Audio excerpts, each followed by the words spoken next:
তোমাদের অভাব অনটন থাকে, আল্লাহর দেওয়া আমাদের রিজক তোমাদের সাথে ভাগ করবো ইনশাআল্লাহ। তবু মানুষকে কষ্ট দিও না, চাঁদাবাজি ছেড়ে দাও। আমাদের যুব সমাজের এটি ছিল আকাঙ্ক্ষা, তারা সব ধরনের দুর্নীতি এবং বৈষম্যের বিরুদ্ধে, ফেসিবাদের বিরুদ্ধে জুলাইতে দাঁড়িয়ে গিয়েছিল। বুকের রক্ত দিয়ে তারা আমাদেরকে এই মুক্তি, এই স্বাধীনতা এনে দিয়েছে। তাদের প্রতি গভীর শ্রদ্ধা জানাই।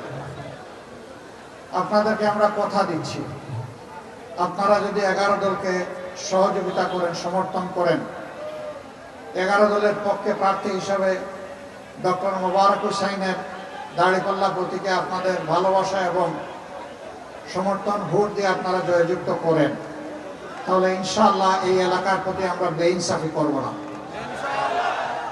ইনসাফের ভিত্তিতে আপনাদের সকল অধিকার এবং পাওনা আপনাদের হাতে তুলে দেব ইনশাআল্লাহ। দ্বিতীয়ত, আপনারা যদি তাকে নির্বাচিত করেন, তাহলে আমরা উন্মুক্ত ময়দানে আজকে ঘোষণা দিয়ে যাচ্ছি, তার প্রত্যেকটি কাজের দিকে আপনারা তীক্ষ্ণ নজর রাখবেন।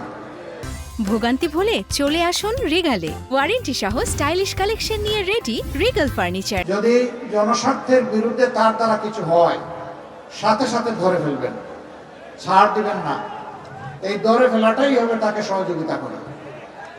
সে যাতে সত্যের উপর, ন্যায়ের উপর এবং জনকল্যাণের উপর প্রতিষ্ঠিত থাকে। এখানকার মা বোনদের আমরা অনুরোধ করব, আপনাদেরকে আমরা মা হিসাবে সম্মান করি, সম্মানের জায়গায় ইনশাআল্লাহ আপনাদেরকে আমরা নিয়ে যেতে চাই।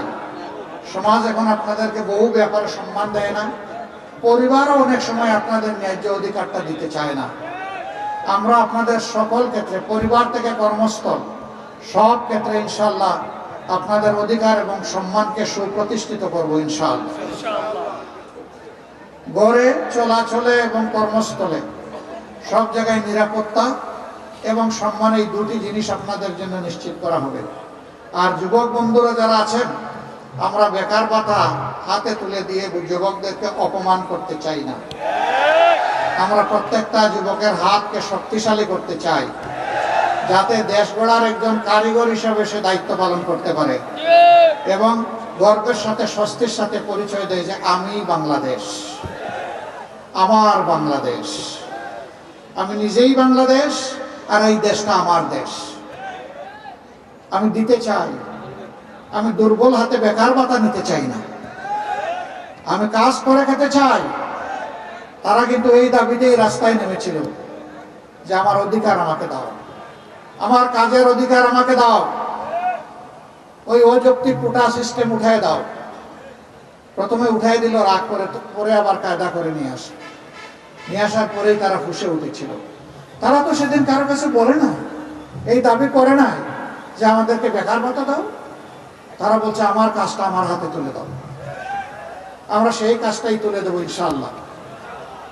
এখন যারা চাঁদা উঠায়, মানুষকে কষ্ট দেয়, দুর্নীতি করে, আমরা তাদেরকেও সাহায্য করব। বলবেন কি আরো বেশি চাঁদা দিয়ে সাহায্য করবেন? না, তাদেরকে বলবো চাঁদাবাজি ছাড়ো, চাঁদাবাজি করতে দিব না, চাঁদাবাজি ছাড়তে হবে, সুস্থ জীবনে ফিরে আসো। বারবার বলছি, তোমাদের অভাব অনটন থাকে, আল্লাহর দেওয়া আমাদের রিজক তোমাদের সাথে ভাগ করবো ইনশাআল্লাহ। তবু মানুষকে কষ্ট দিও না, চাঁদাবাজি ছেড়ে দাও।